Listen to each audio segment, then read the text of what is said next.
Hello students, welcome back to BIMP YouTube channel.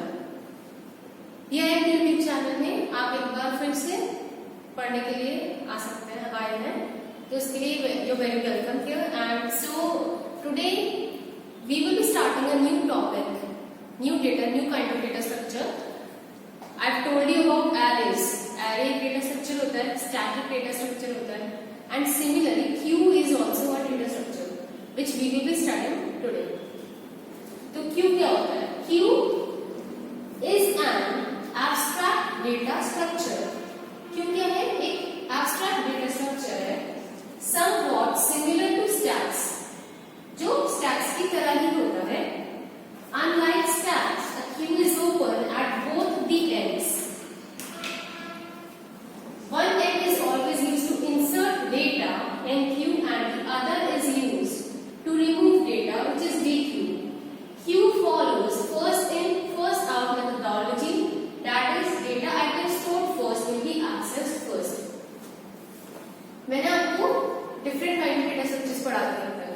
कौन-कौन से? एक array, ठीक है? फिर stack आपको पढ़ाया था, right? फिर मैंने आज आपको इसीलिए जो नया data structure वो स्टार्ट करी वो है queue. Queue क्या होता है? ये stacks की तरह ही होता है, बस में डिफरेंस ये है कि इसमें किसी भी एंड पे आप ऐड, इसमें क्या होता है, ये दोनों एंड से खुला हुआ होता है, मतलब कि एक एंड को तो डेटा इंसर्ट करने के लिए यूज करते हैं, एक एंड को डेटा डिलीट करने के लिए. जब इंसर्शन ऑपरेशन परफॉर्म किया जाता है उसका हम बोलते हैं एंड क्यू, जब डिलीशन परफॉर्म किया जाता है उसका हम बोलते हैं डी क्यू. क्यू फॉलो करता है first in first out methodology, मतलब जो एलिमेंट पहले इंसर्ट होगा वो ही पहले डिलीट होगा. जैसे सबसे बड़ा एग्जांपल है आप कभी कोई बैंक की क्यू हो गई, आप कभी बैंक गए हैं पैसे जमा कराने या विड्रॉल करने, तो आपका जैसे सबसे पहले नंबर आप बहुत देर से लाइन में खड़े हैं, तब से काउंटर नहीं खुला, आधा घंटे से खड़े हैं, आधा घंटे में आपके पीछे 10 लोग और आ गए, तो क्या सबसे पहले जो लास्ट में जो आदमी आया था 10th नंबर पे उसका टर्न आएगा काम कराने का या फिर आपका टर्न आएगा? It's pretty obvious that the person who came first will be get his job done first. तो इसीलिए इसी ऑर्डर को हम कहते हैं कि क्यू किस तरह की मेथोडोलॉजी फॉलो करता है, first in first out, FIFO. Unlike stack में क्या होता था, लास्ट इन फर्स्ट आउट, जो लास्ट में आता था वो सबसे पहले जाता था, लेकिन क्यू में इसका ऑपोजिट होता है. ठीक है, I hope this is clear to everyone. Suppose a real world example of queue can be a single lane one way road. एक रियल वर्ल्ड एग्जांपल हो सकता है क्यू का एक सिंगल लेन रोड, एक साइड जिसका जहां से एक ही साइड पर ट्रैफिक जाता हो, वन वे की रोड, ठीक है, where the vehicle enters first exits first. More real world examples can be seen as the queues at the ticket windows and bus stops. ये जो फिगर आपके सामने दिख रही है, ठीक है, इसमें आप देख सकते हैं कि क्या हो रहा है, यहाँ पे बहुत सारी कार्स की लाइन है. ओके, दिख रही है आपको? It's clear, visible. अब इसमें क्या हो रही है, सबसे पहले कार कौन सी आई थी, ये वाली, ठीक है, फर्स्ट लाइन वन में रोड है, एक तरफ ट्रैफिक है, फिर ये आई, लेकिन सबसे पहले जाएगी कौन सी, वही कार सबसे पहले जाएगी जो सबसे पहले आई थी. तो रियल वर्ल्ड से आप इस तरह रिलेट कर सकते हैं क्यू को, कि रियल वर्ल्ड में ऐसे बहुत सारे एग्जांपल्स हैं जो क्यू रिप्रेजेंट करते हैं. या फिर कोई टिकट काउंटर हो गया, सिनेमा घर में गए, मूवी का टिकट लेने गए, तो आप लाइन में सबसे पहले लगे तो सबसे पहले आपका टर्न आया, तो वो भी हो गया first out strategy of Q data structure. More Q representation पढ़ते हैं. As we now understand that in queue we access both ends for different reasons, the following diagram given below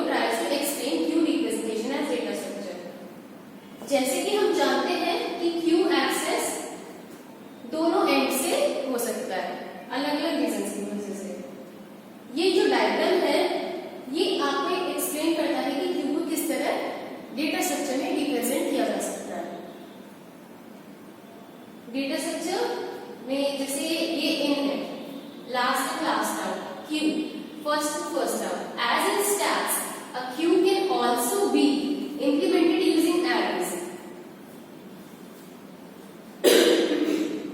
जिस तरह stacks में queue को हम arrays की form में भी implement कर सकते हैं, ठीक? Linked list, pointers and structures. Linked list की फॉर्म में भी कर सकते हैं, pointers की फॉर्म में भी कर सकते हैं और structures की फॉर्म में भी कर सकते हैं. For the sake of simplicity, we shall implement queues using one-dimensional array. अब हम अपनी simplicity के लिए queues को one-dimensional array में implement करेंगे. Basic operations queue में क्या क्या परफॉर्म होते हैं? Queue operations may involve initializing or defining the queue, utilizing it, and then completely erasing it from the memory. Queue operations में क्या क्या होता है? किसी भी queue operations में होता है initialize करना, ठीक है, या define करना उसे, या उसे utilize करना, या उसे completely memory में से erase कर देना. Here we shall try to understand the basic operations associated with queues. अब जो basic operations होते हैं queue के हम वो पढ़ते हैं, ठीक? सबसे पहला basic operation है enqueue.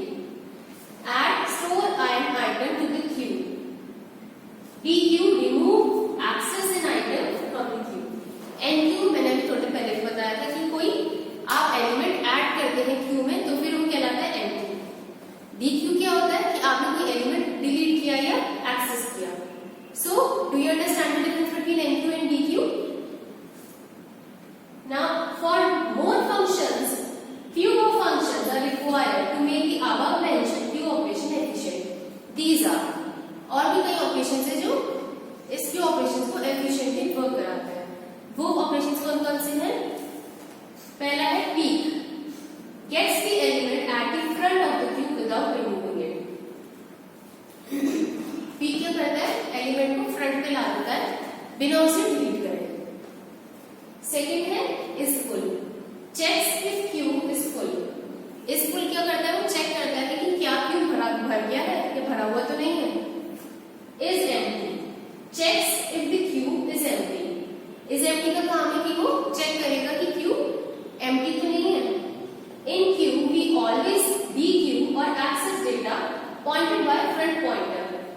क्यू में हम हमेशा dequeue करते हैं या एक्सेस करते हैं डेटा को जो कि पॉइंट किया जाता है फ्रंट पॉइंटर से. And while enqueuing or storing data in the queue we take help of rear pointer. और जिस वक्त हम enqueue कर रहे होते हैं या स्टोर कर रहे होते हैं डेटा को तो तब हम rear pointer की मदद लेते हैं. Let's first learn about supportive functions of queues. हम कुछ supportive functions queues के बारे में जान लेते हैं queues के. जैसे कि पहला है peek. This function helps to see the data at the front of the queue. अभी मैं थोड़ी देर पहले बताया था peek का काम क्या है कि peek एक फंक्शन है, इसलिए मैंने इसे ब्रैकेट में रिप्रेजेंट कर रखा है. peek के आगे मैंने दो ब्रैकेट्स लगा रखे हैं जो आपको बताता है कि इट इज अ फंक्शन. तो peek का काम क्या होता है कि ये डेटा को क्यू के फ्रंट पे लाके रख देगा. ओके, अब peek की एल्गोरिथम क्या होती है वो एक बार एल्गोरिथम पढ़ ले. peek की begin procedure peek, return queue, end procedure. बस छोटी सी एल्गोरिथम है. प्रोसीजर peek को अप्लाई करो कहीं पे, क्यू में रिटर्न करो वैल्यूज, ठीक. उसके बाद में procedure is ended. Implementation of peek function in C programming language. C programming language में हम peek को किस तरह यूज कर सकते हैं? int peek return queue front. मतलब peek को हमने इंटीजर टाइप का फंक्शन है उसे इंप्लीमेंट कर दिया. उसके बाद लिख दिया कि रिटर्न 0 ना करके रिटर्न क्यू की फ्रंट वैल्यू हो. आगे समझ अंडरस्टूड? अब सेकंड जो फंक्शन है वो है is full. As we are using single dimension array to implement queue, we just check for the rear pointer to reach at max size. अब क्योंकि हम सिंगल डायमेंशन array यूज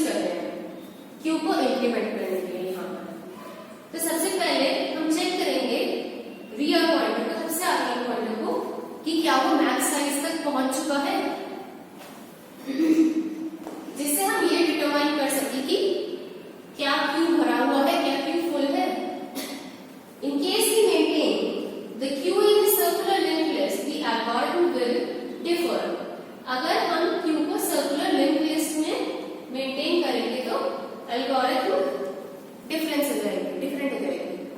अभी हम किसमें कर रहे हैं, लीनियर एरे, इसलिए डिफरेंस आ जाता है। सपोज ये है algorithm is full function. Begin procedure is full का प्रोसीजर स्टार्ट कर दो, इनिशियलाइज कर दो। If real equals to max size then return true. अगर, अच्छा मैंने आपको एक चीज नहीं बताई, रियल क्या होता है और रियल एलिमेंट होता कौन सा है ना, जस्ट अ सेकेंड। और फ्रंट कौन सा होता है,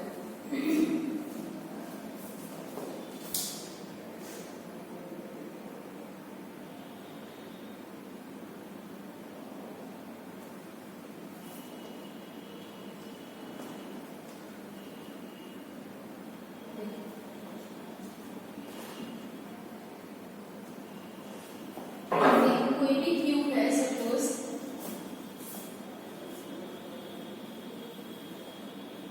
ठीक है, suppose this is my cube. तो इसकी ये वाली जो वैल्यू होती है ये होती है फ्रंट, जो कि सबसे आगे होती है, और ये वाली वैल्यू होती है रियर, मतलब लास्ट वाली। ठीक,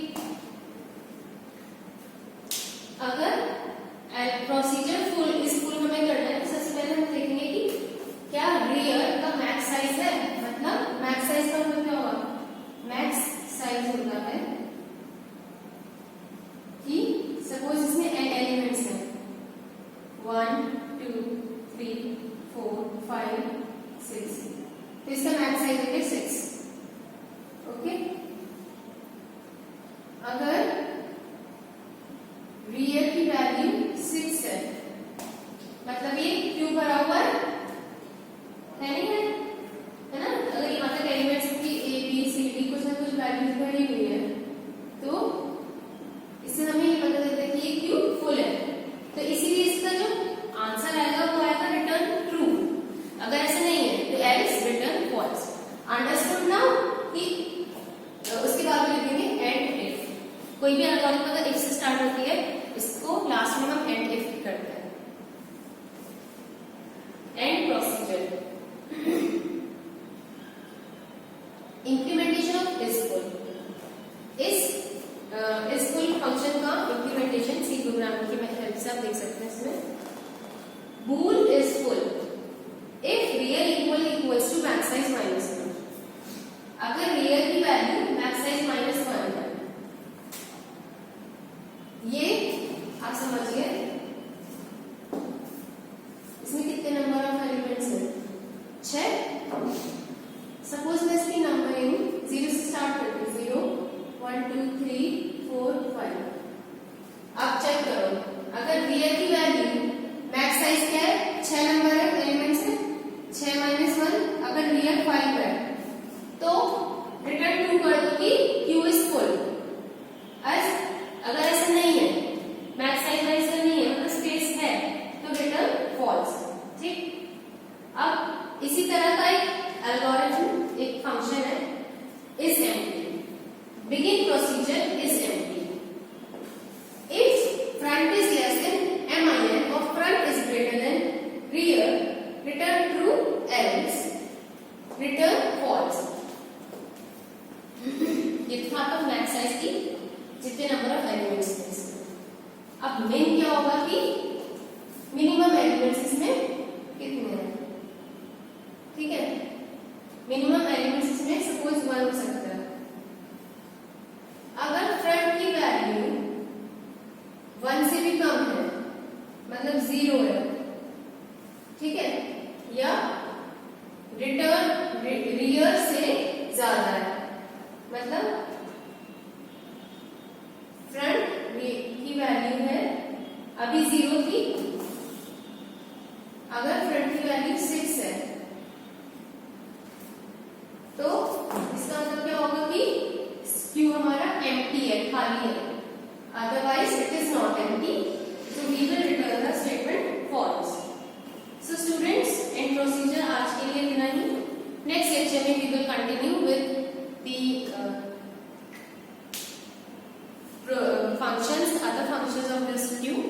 Till then, thank you so much students. Take care. Watch the video till the end. I hope you understand all the queries here.